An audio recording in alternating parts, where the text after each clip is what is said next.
We can get on to the next speaker and the last speaker before the coffee break, which is Nicolas Billot. Nicolas, are you connected? Yes, I am. Perfect. Then, yeah, Nicolas presents on the CHAOS mission, which actually we personally know because in ESA we do collision avoidance for them. But yeah, he's showing us how space surveillance can be a byproduct of this mission. Nicolas, please go ahead. Yeah, thank you, Jan, and thank you everyone for this great symposium, and also especially to the organizer of the symposium. This is really interesting material that we've been hearing yesterday and today. So let me share my screen. That would help. There we go. Okay, so my name is Nicolas Billot. I'm working at the University of Geneva, where we're responsible for the scientific operations of our beloved space telescope called CHAOS. And like most of you today in the audience, we're having trouble with these satellites or space debris crossing the field of view of our instruments. And for CHAOS, it looks pretty much like the image that you see on your screen. So this all started as a side project a couple of years ago. And now we realize how unique the data set we have with CHAOS is and how rich, full of information it is. So this is really what I want to highlight in this talk, that this is slightly different than what we've seen before. And in a sense, the intent of this analysis is to make someone's noise into someone else's signal. So we'll see how it goes. But first, I wanted to share with you this view. I think this is how most of us picture the low Earth orbit, like a very busy place with literally tons of junk and metal. This is how we could see the sky from our gardens or from our observatories. And this is typically the kind of geometry that we've been hearing about today.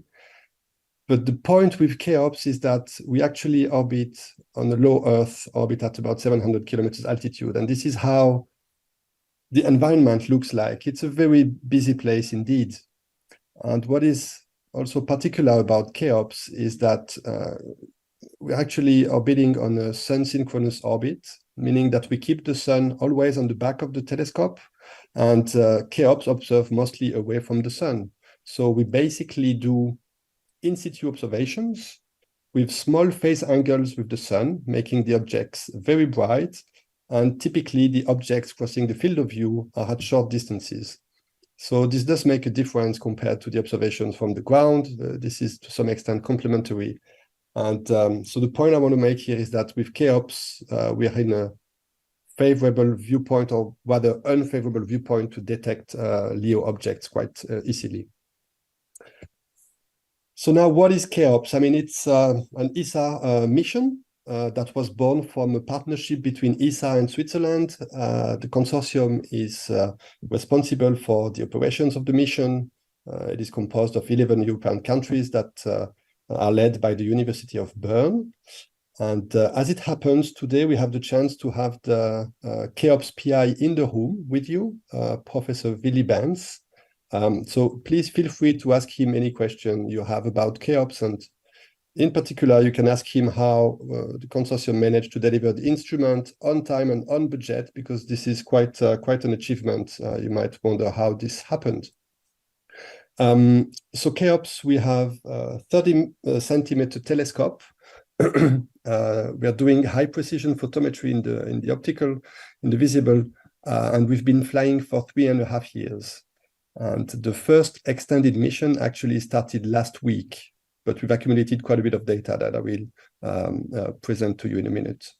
So what science do we do with CHAOS? This is mostly dedicated to characterizing exoplanets.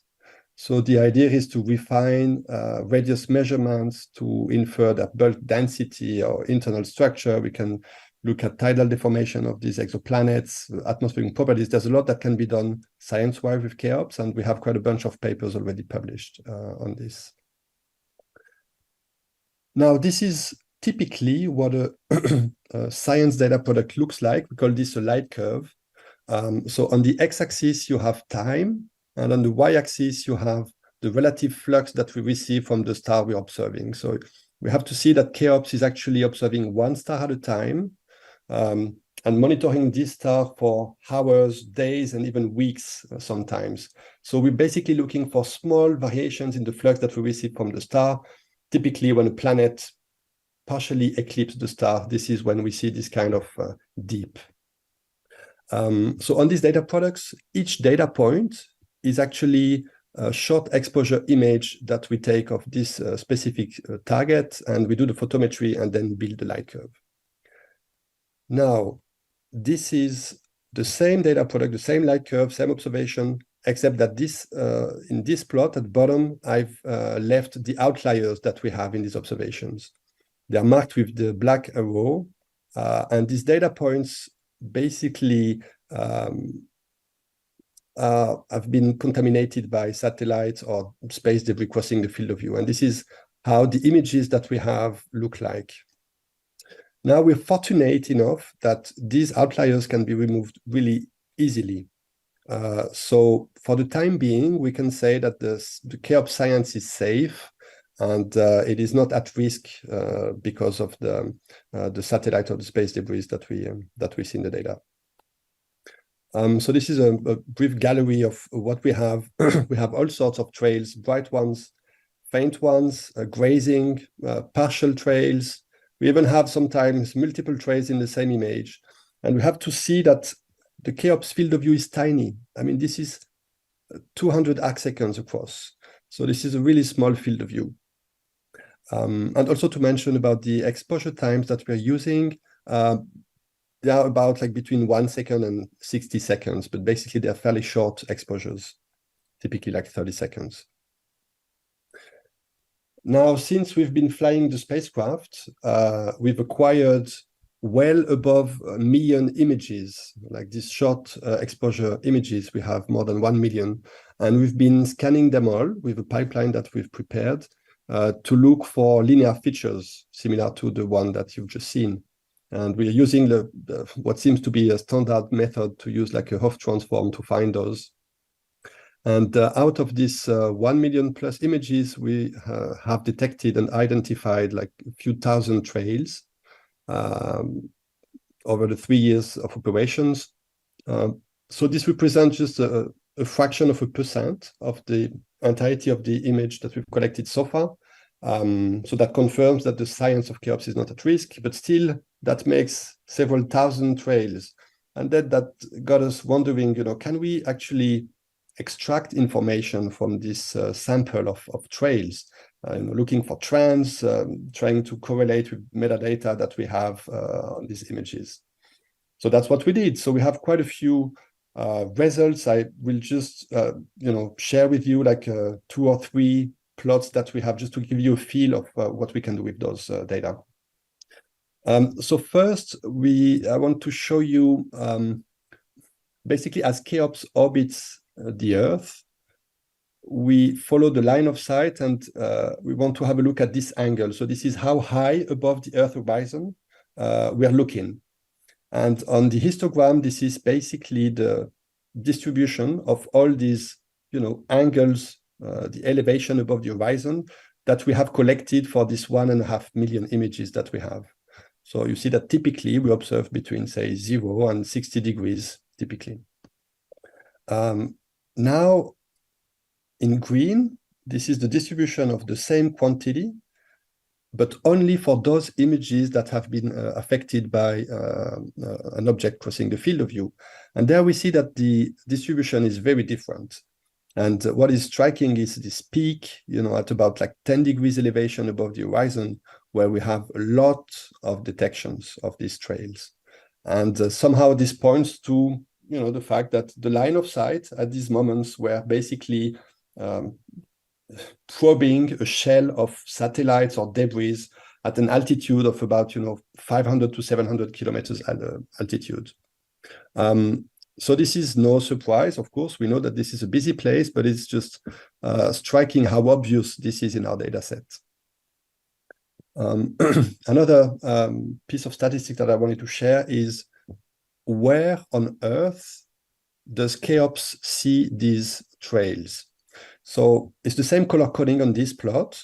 So we have on the histogram the latitude. So this is the distribution of latitudes at which Cheops acquired a scientific image. This is for the 1.5 million images that we had at the beginning. Just to understand a little bit the shape, we do have like a deficit of images there. We see this. And this is mostly because when Cheops crosses the South Atlantic anomaly, which is basically like a hard radiation trap just above Brazil, we don't acquire data. So that explains that we have a deficit of images taken here. We also see that we have like an asymmetry in this distribution.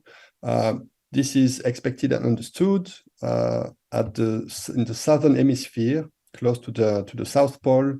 The orbit of Cheops is slightly tilted relative to the rotation axis of the Earth, meaning that close to the South Pole, Cheops spends a lot of time on the day side of the Earth, just above the day side of the Earth. And this generates a lot of stray light that is not good for doing high precision photometry.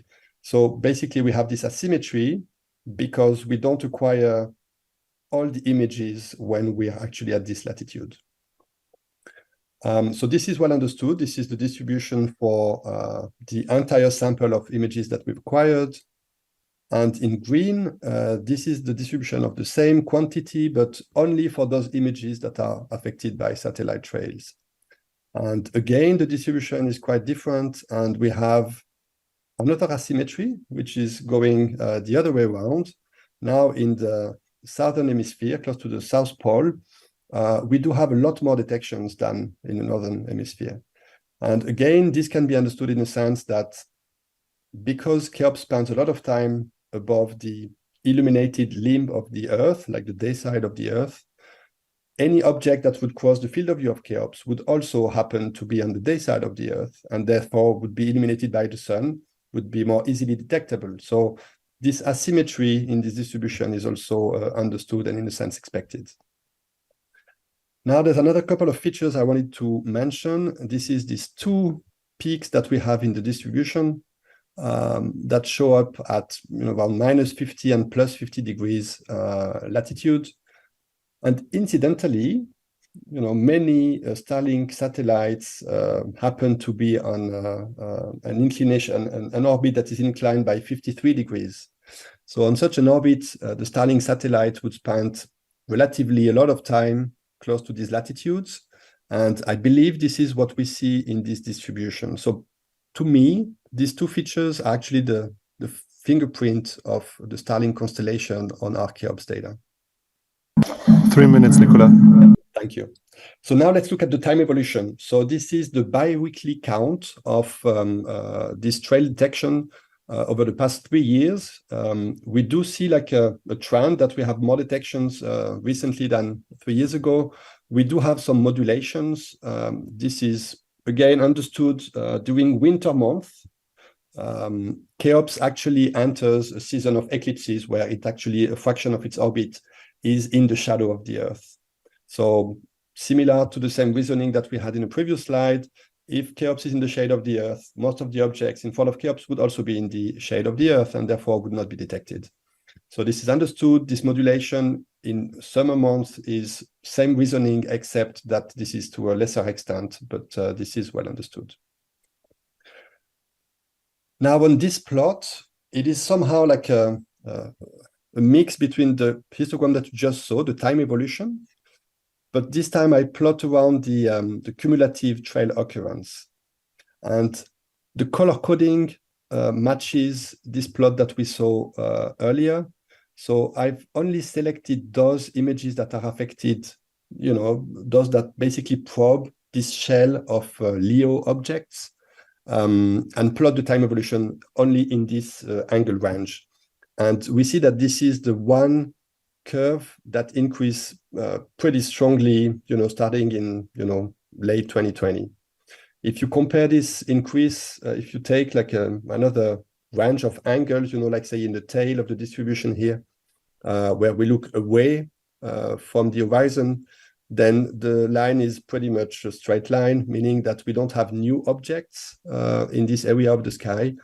But again, for this 10-degree elevation, this is where we have a high rise. And no wonders, this is most likely Starlink that we see there, the injection of so many Starlink satellites. So what now? We're curious and we want to know basically what we're looking at. So these trails, is this like a Starlink satellite, a rocket stage? Is it like a small debris? What's its distance, the size? So we're currently working on this, fetching the TLEs of the cataloged objects, project the TLEs on the images that we have and try and match the position of the trail that is observed with the TLE that we've projected on the image. If we have a reliable identification, this is great because we can try and correlate the object size and its distance with the trail brightness. And the idea would be to deduce some physical properties of these objects. Hearing some of the talks earlier, I think I had in mind to measure the albedo, like the instantaneous albedo, but I understand this might be a little difficult, but this is something we want to try. And if we have a reliable non-detection, then it's also very interesting because we either found like a classified object or a debris that is too small to have been cataloged. And this is my last slide. So what's coming up next? We will keep monitoring the sky, of course. Those are serendipitous observations. The KEOPS mission will run, the first extension will run until end of 2026, if all goes well. And if we are lucky enough, we have already like a good sign that the mission could actually be extended until end of 2029. So that would make for another 6 years where we can monitor what's happening from up there. So this is really good. Next thing we want to do is also to feed our detections to the SAT hub. I understand this is there's a need for data, so we're happy to share all this. And actually, we've started to discuss with some actors of the space sector. So from agencies, Jan mentioned that we're already in contact with the Space Debris Office at ESA. They're interested in the data set that we have. We're also in contact with a team from Airbus, where they're preparing a mission called Wisdoms that will do pretty much what KEOPS does. They want to send a similar size telescope, the same orbit, to do basically what we're doing. So when I told them that we've been accumulating data for the past 3 years for something they want to actually launch in a few years, they were very interested in the data we had. And the military also are interested in this data, and we're also in contact with them. And the rest is just basically consolidating what we have and working on all this. So this is what I have.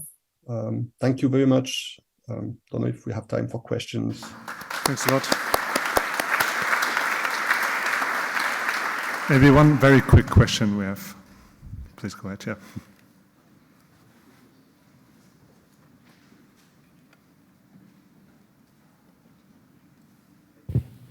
One question about, you mentioned that when the satellite is in the shadow, you don't have identification of, you don't see them, right? They are dark.